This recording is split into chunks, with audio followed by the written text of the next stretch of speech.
Welcome to 9 Bob Note with Paul Isles-Rush and Ken Moss.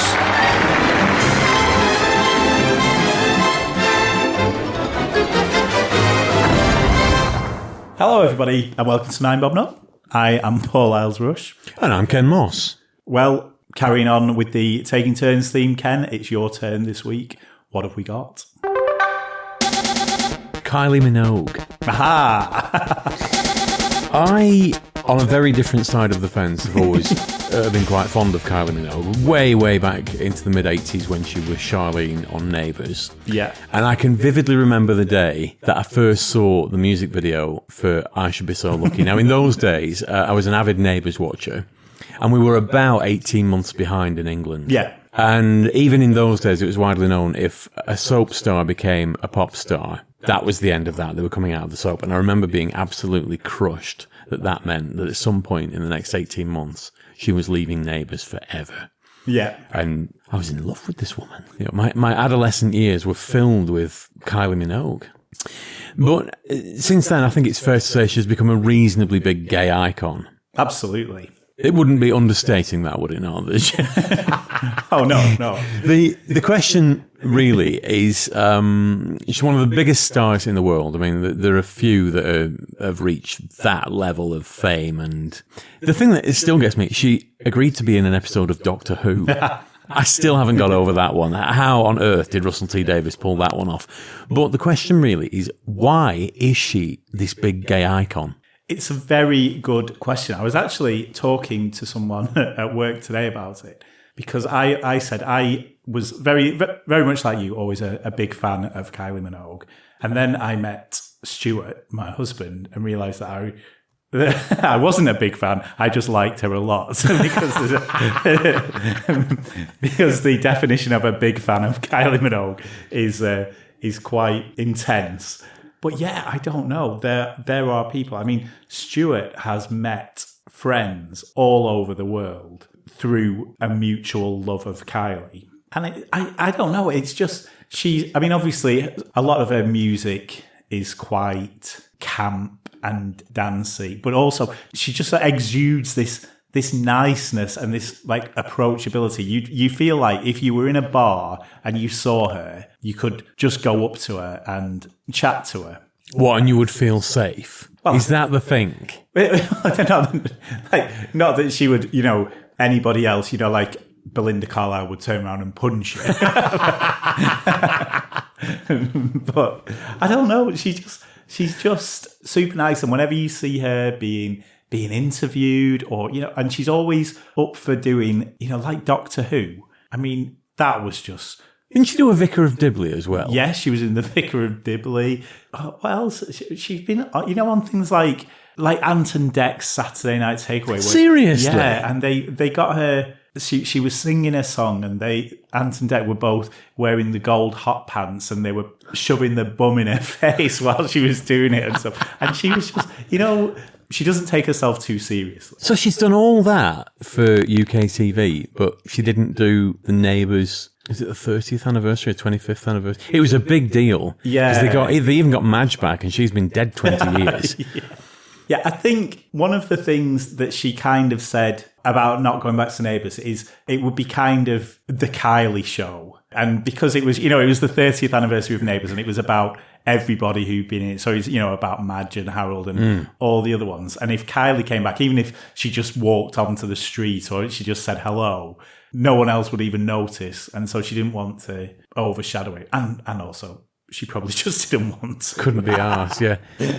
But I just find it odd that, flattering, but odd that she'll do all this British stuff. And she does seem to, I'm getting the feeling she spends quite a lot of time in Britain.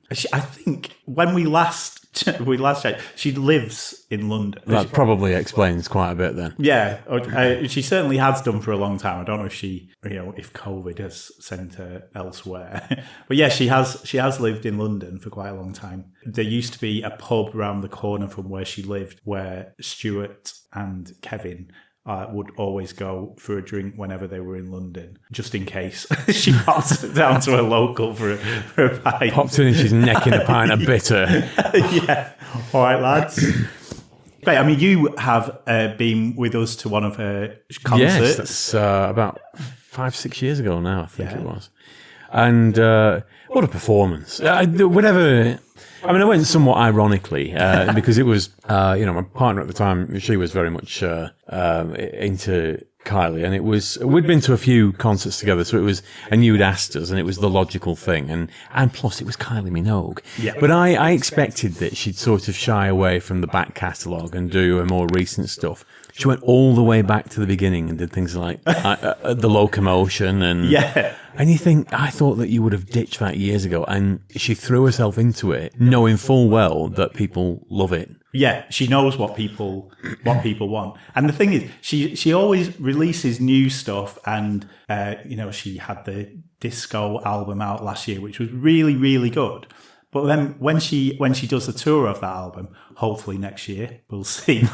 When she does that, it will be songs from that album, but there'll also be all of them from all of her albums going back, because she knows that people love that. And there'll be people there who have gone sort of, go on then, I'll go, if you've got no one else to go with, then I'll go with you. And they'll be slightly reluctant. But then as soon as I Should Be So Lucky comes on, they're, I love this. So yeah, it's good. They're definitely really, really good shows. We watched her Glastonbury performance at the weekend. It was re-shown. She played the Legends slot at Glastonbury a couple of years ago. And that was the most watched Glastonbury performance of all time. That was just fantastic. Yeah, because Glastonbury used to be a bit hick, and then it suddenly became a big thing in the early 90s, and now it's the place to be seen. If you're not on at Glasto, you've not really made it. So getting back to the live performance, I've seen quite a few people perform, and to varying degrees. Some of the ones that I've been most surprised by are the ones that you'd think, all right, Girls Aloud were brilliant. I mean, that was a real good show. Rihanna, she clearly gets off on saying the name of the place that she's in a lot, waiting for the crowd to cheer.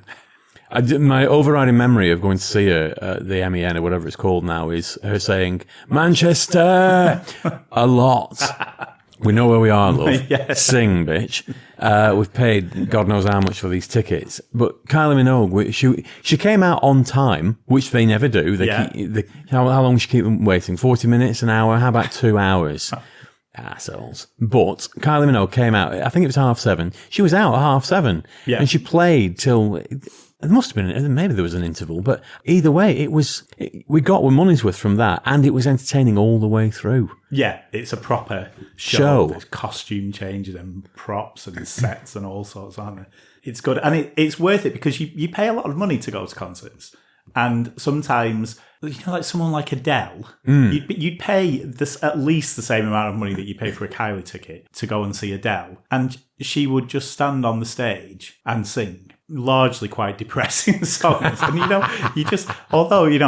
she's a good singer, great, but you could just listen to the CD, couldn't you? And whereas when you're at a Kylie show, you're at the show, you're part of it. Everyone's happy and everyone's drinking and there's sparkles and feathers and all sorts flying around.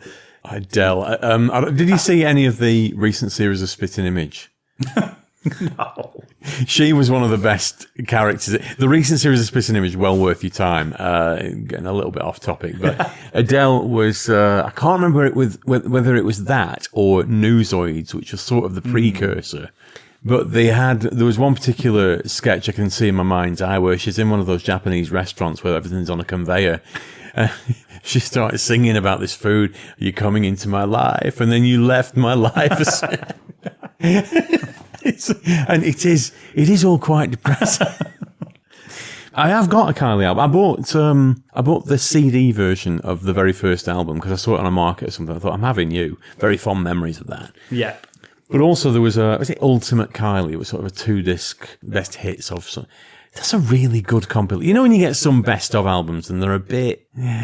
Yeah. This one wasn't. And you think, 2 CDs, that's a lot of songs, but you do know them all. Yeah, really. They're all songs, genuine hits. They're not 17th down the list on an album that you've forgotten you bought in 1993. Until they're actually put in front of you, sometimes you don't actually realise just how successful somebody's been. That's the thing, because she's been around for so long, it's just nice to have her there. And then you hear, particularly because of who I'm married to, so I get all the news, Kylie's got a new single coming out, and Kylie's got a new album coming out. And in that particular area of cyberspace, it's always a big deal. It's always something really good. She very rarely releases anything that's subpar. Yeah. But is it just because you gays, is that it now? Have you cornered the market on catchy, dancey pop songs? Can nobody else have them now? If you listen to this is our tune. Yeah, we get first refusal. Absolutely. So, because back in the 90s, I used to love things like Steps and all that. I'm just trying to think now in the 90s what we used to listen to. But you had stuff like Ace of Base with its terrible English and all that. And it was quite poppy and Scooch and things, and they were about. But they were all, the gays had them all. They'd scoop them all up and, no, these are ours. Nobody else can enjoy these really unless you're gay. Go and get your own. Yeah, and if you liked anything like that, then that was a sign that you were gay. You were, in fact, a gay. Yeah. Yes. Which I didn't realise for years. So my CD collection when I was in lived at home, my parents must have been wondering. Yeah. Your CD collection outed you. It did. It gave me away, as a what's it? Honorary gay. Yes. But I take it Kylie's quite, since she's made a large part of her career about it, I take it she's quite receptive to the whole gay icon thing. Yes, I think so. She plays to the audience. I mean, when you see her music videos, when you see her shows, she definitely knows what the boys like in terms of her backing dancers, and just the way she puts things on. She definitely plays up to it. But part of it is that she appreciates that. It's not, she's not coining it in. Like when Madonna and Britney kissed each other at the award show. Gimmick, and it was like, well, that was just to get publicity. You weren't doing that because it's what, the gays wanted. Whereas Kylie sort of genuinely seems to appreciate her gay icon status, which is rightly deserved. I noticed that a lot of the gay icons are female. Would you care to expand on this, as to opposed to why they're not male? I don't know. Maybe it's just that the male gay icons, if you like, don't really do much. Like, I can't even think of a male one who you would call. Ricky Martin. But Ricky Martin, I guess, is one of those who probably could be considered. Elton John. Maybe we'll. Yes, I'll get. He's quite gay. Yeah, isn't he? He's quite gay and quite iconic. But yeah, so you do have the occasional one like that, and I guess Ricky Martin, I suppose he would probably put on quite an extravagant and camp show if you went to see Ricky Martin. But the people who are the good-looking and the talented, particularly in the music industry, tend to be fairly, I'm just gonna stand here and sing songs. Yeah, and then you do get you're just playing up to a gay audience, which is it's the fact that she's been adopted by the gays and run with it genuinely rather than just saying ka-ching.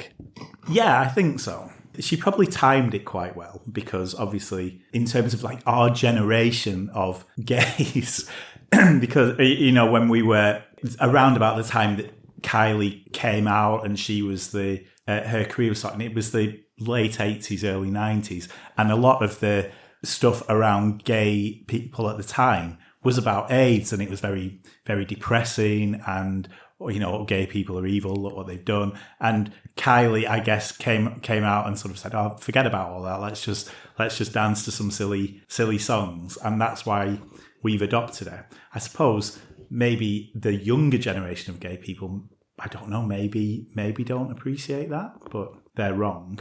Well, yes. So with that in mind, it's time to rate Kylie in feather boas.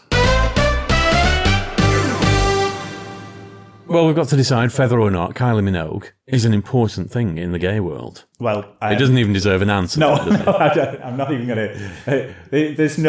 I don't think there's any amount of feather boas that could be festooned. 7 on out Kylie. of 5. 7 out of 5, and that's because we've got no more boas in the house. But yeah, if we're going to be talking about gay icons in episodes as we go through, this was a really good one to start with, and possibly the most important of all. So we'll move on to screening queens.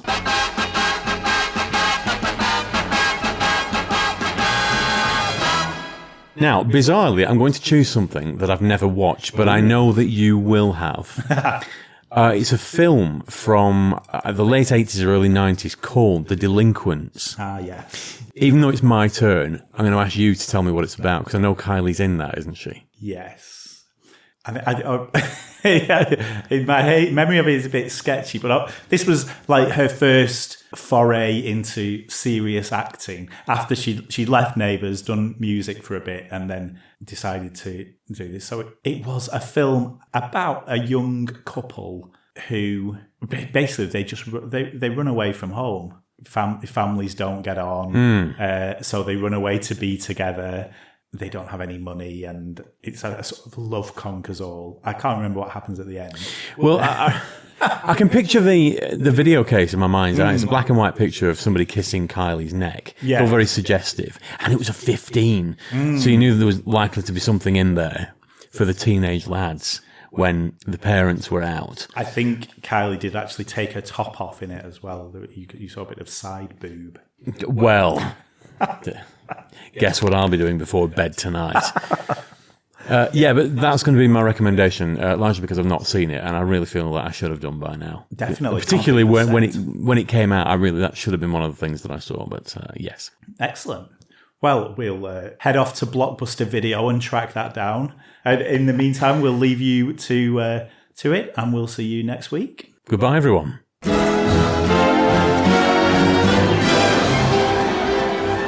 Nine Bob Node featured Paul Isles Rush and Ken Moss. Title music was by Mark Scheiman, and the program was produced by Maverick Productions.